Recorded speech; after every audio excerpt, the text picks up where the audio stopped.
bravo. Again, it's in a way fun, in a way weird. At the end of the masterclass, where we had so many lessons and playing to work with you, but you play so well. It's beautiful, really beautiful. Tell me, if you're an actress, you're like Nicole Kidman, yeah, and you're a main actress in a movie, and this is a movie script. Well, you close your eyes, and you, what are you thinking about here? Where are we? What is happening? I think something pure. I'm actually not asking about emotions or character. I'm talking about like actual. Are we in Spain now? No. Where are we? And if you have an answer, I want to know why you think we're there. In my opinion, it's someplace very pastoral. Okay, Yeah, this is pastoral. This is pastoral. Yeah, but like. Okay, let me rephrase it. Okay. Okay. You are Nicole Kidman. Okay. You are actually Nicole Kidman, and I'm Steven Spielberg. We're both really rich. We don't do it because of money. We do it because we love it. Mr. Oleg here, our friend, sent me a script. Said, "Hey, I just found this script. It's called Dvorak Concerto. I read it last night. Unbelievable. Can I shoot you an email with?" Sure. Then I read it. Wow, this is for sure. This is Nicole Kidman and Tom Cruise. Nicole, how are you? Oleg sent me. Can I send it to you? In 1 week, if you want to, you get your $20 million. If you want to, come to my house in Hollywood next week with Tom. We're doing a reading of it. Okay? Oh, sure. Okay, send you the email, you get it. Open the PDF. You read it. What do you do during this week? In between? Yeah, I mean, you can read English. It's not English, it's music, okay? Mm-hmm. It's D, D, E, C, D. You can read it. What are you doing before the first reading with Steven Spielberg and Tom Cruise? I read it myself. You read it yourself? Yeah. That's it? Do you want to know which accent you're going to use? Do you want to know what year you're in? Do you want to know what country you're in? Yeah. So give me 10 points about this script that you would want to find out. Like, I'd like to find the year. Okay, the year. Okay, wait. Who wrote it? Okay, the year. Why you wrote it? Oh, thank you very much. So tell me those answers, please. Okay. Who wrote it? Dvorak. Yes. When did he write it? I don't know the specific year, but in the 1970s, the second half of the night. Okay, but now you're Nicole Kidman. Yeah, you get $20 million for it. You better know the year, no? Yeah. So what do you do these days? Google it. You Google it, yeah. So can somebody Google it? 1894. She Googled it. You know why? Because she had a lesson on it. Okay, 1894. Where are we? Which city in the world? I mean, I look outside the window. Do I see Spain? No. What do I see outside the window? No. Oh, it's in the US. It's in New York. Yeah. You look outside. In New York. Yeah, Columbus Circle. Have you been in New York? Noise, center of the world. You look out, close. What do you smell? What do you smell when you open the window? Not a good smell, I guess. Horses, shit. Yeah. Yeah, a lot of horses, the center, yeah? Who is your best friend in that time that makes you write this piece? I know who he dedicated To? To his wife's sister. To his sister-in-law, but who influenced him musically to write this piece? His best friend in New York. Have you heard of this piece?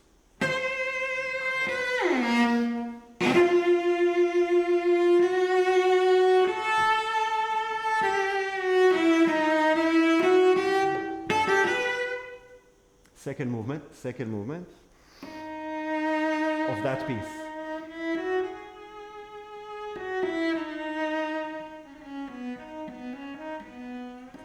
Yeah? Second movement. Victor Herbert.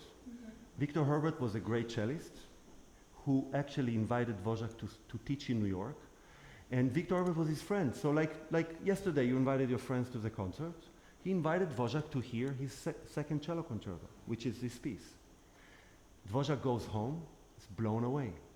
Wow, I didn't know cello can do it. So he starts writing the cello concerto. In the middle of it, he gets a letter from his sister-in-law. Her name is? I don't remember it. What? You know, Josephine, beautiful. Josephine. How does she look, Josephine? How can we find out how Nicole will look in the movie? How would you find out? Oh, the voice as well. Yeah, that's it. Takes 10 seconds. You Google Josephine Dvorak, boom, you see her. Gorgeous. Yeah, she was a young sister, the youngest sister of Dvorak's wife. Dvorak met her many years before. You know why? No. He wrote for her a group of songs, the Josephine songs. Do you know how that's the most famous song in that group? Sounds like Like what? the second. That's the song. Yeah. That's a song. You can hear it on YouTube. Aren't you interested? Oh, you heard it. Yeah. That's a song. And you can see her now. Now what happens in the middle of the piece? She writes that she's very sick. And she dies. Well, but he makes a big decision before she dies. He makes a big decision to go home and to tell her that he loves her. And he has 7 kids. And he's in New York with his wife, who happens to be her sister. So imagine this situation, which will be Tom Cruise. Yeah, he's going to tell his wife, I'm leaving on a boat. Boat takes few weeks, it's not the airplane. He's taking the boat back home to tell her. On the boat, he writes this movement. I love you so much, it's time to tell you. You know, it's really exciting. In the sense, scary, exciting, it's like, okay, screw it all, I'm going to do it. He writes the theme, third movement comes. He finished the piece with a different ending. Do you know that? With a happy ending. Yeah. But then he gets her and she's dead. And he's so upset, so he writes the ending that we have. Now, you go to the reading, and you know how Josephine looks like. You know where you'll be in the movie. You will be Josephine. You will be there in Prague. But Tom Cruise will be in New York in the beginning. He will take a boat. You know all the scenes. You know how you'll dress up because you know the time and you can look at the dress. Now you start the piece. But when you close your eyes, you're such a good cellist. I'm saying this because when you played was... Okay, that was good. And you're in it. You're totally in it. But I want to see a movie in front of me. I want a story. Just the bar before.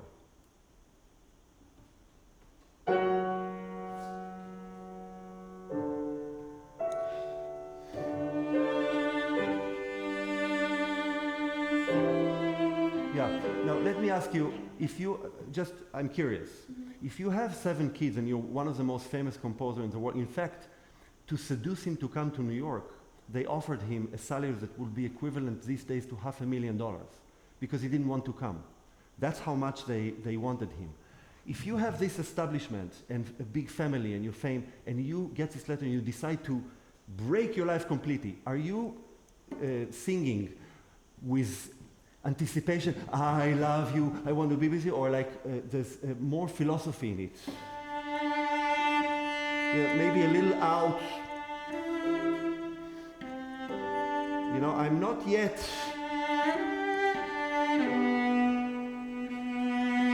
This is not an easy decision to leave everything.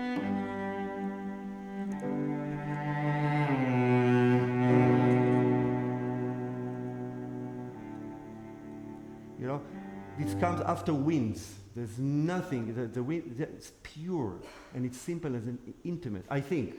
If you want, then play it, but you know, it's also not forte, yeah? So try to, something that Greenhouse used to tell me, try to stay out. Stay out sometimes, don't be in so much, try. Just start on it, with perspective.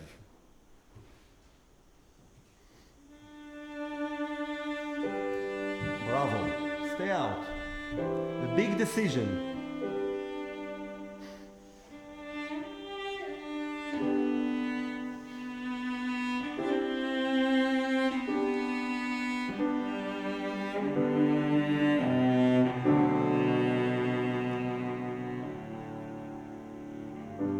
Good, excellent, better, no?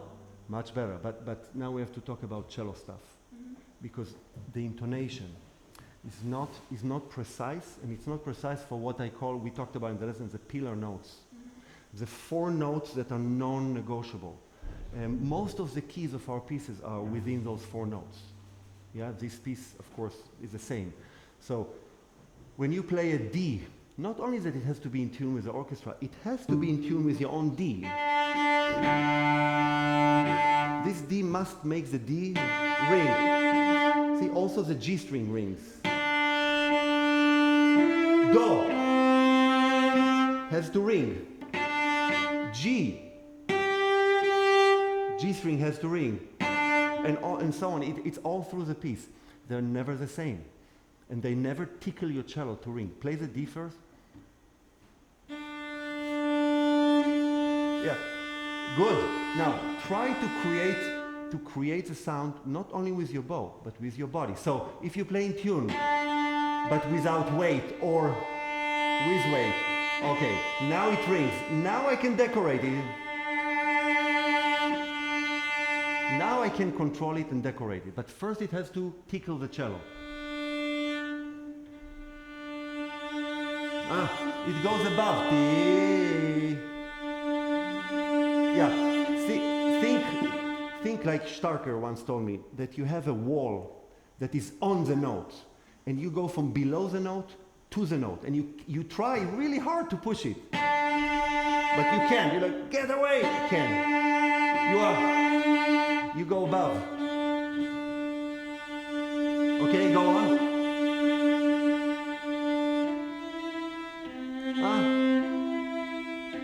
No, higher. No. Tiny bit. Not too much. Yeah. So that leads to my next point, craft point. The 3 gravity points. We spoke about it. The hand, if you treat it as something that pivots through the playing, and it has 3 gravity points. I call it back, middle, and front. So you pivot your hand as you go with each finger. So if you verbalize it, it would be middle. Now, when I say middle, it's like there's in Hebrew, a gula. You have something with weight right here. And it's always between 2 fingers.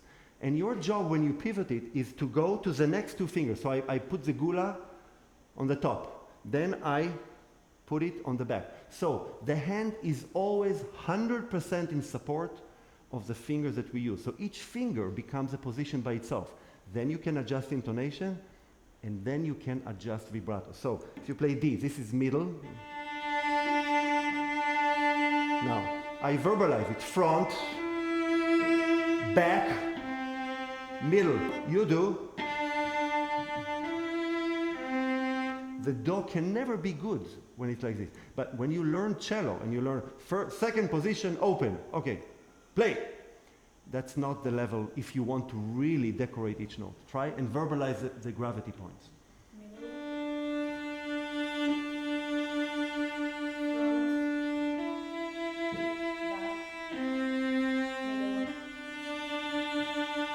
Good. Now they're equally free. Now you can try to lead with vibrato. Look, yeah. I change the color. Now, 3 Ds. 1 leads, 1 soars, and 1 ends. 3 Ds. Im, pam, flower, tam, ta, tam. And the do is a little vibrato, tiny. Try.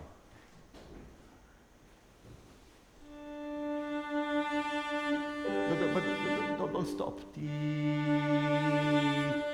Good. Lead. Bravo. Now different D.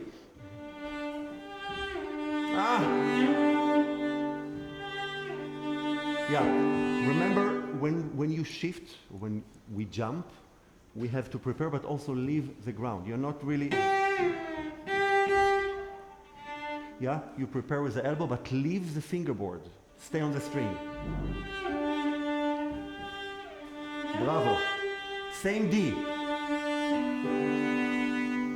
Okay, good. Let's move on because we have to go. Yeah, we just one more thing. Before the Josephine theme, when you play... can you play from there?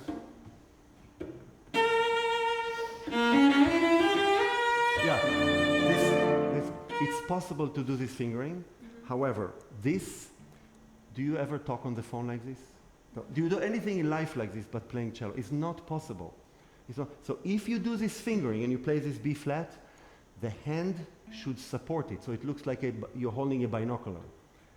Exactly. So it's not the note, it's a shift. You're shifting with tension. Yes, but exactly. Now try this finger.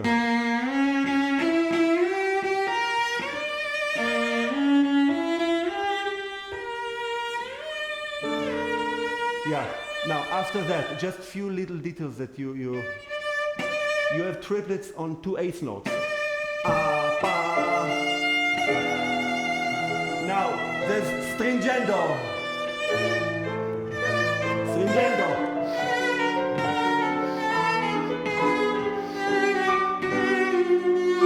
No, there's no ritenuto, Oleg. Wait, now.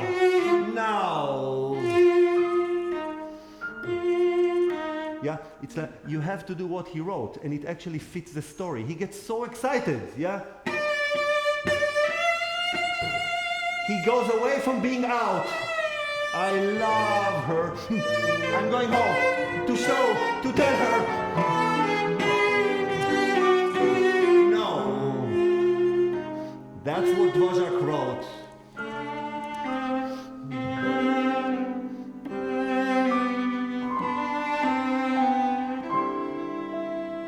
Yeah?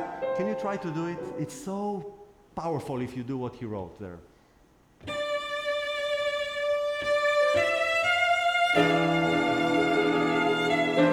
And lift the bow. Lift, go. Lift. Ti-dum, ti-dum, ti-dum. Yeah, you're awakening. Okay, now the last thing, the Josephine. Can you once sing it with the piano?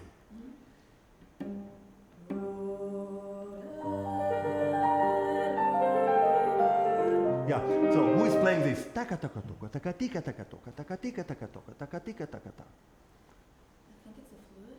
No. But I love the fact that you guess, because some people say, I don't know, guess, good. 24 people, all the violins, and it's the most visual playing that should be, because you don't want to hear it, but there are 24. And you have on top of it, you cannot play, yeah, 24 people. Yeah, it's a lot. Now, the stretch and release. Ta-dee. I hear a cliff. Ta-da. And then you do ti-da-da-da. You bring the chair back to earth. No. Release. Extend to the D, sustain it, and then gradually release to the G. Try ta-dee, but much louder than what you want.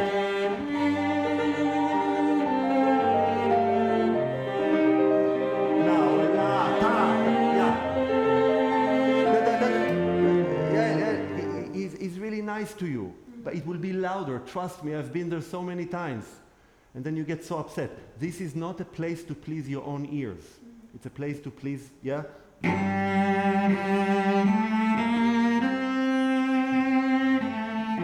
Now, the minor. You can...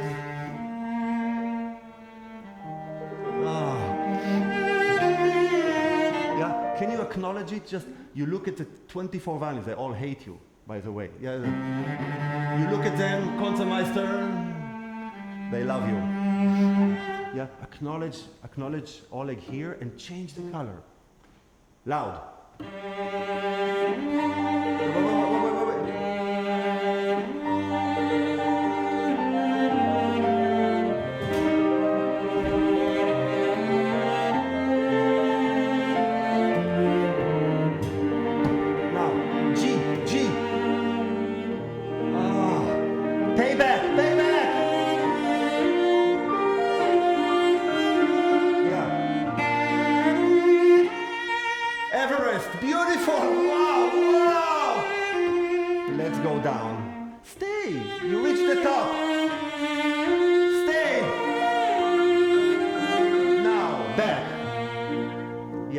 would be nice. Yeah, we have to finish. Less vibrato, less Thank you. Bravo.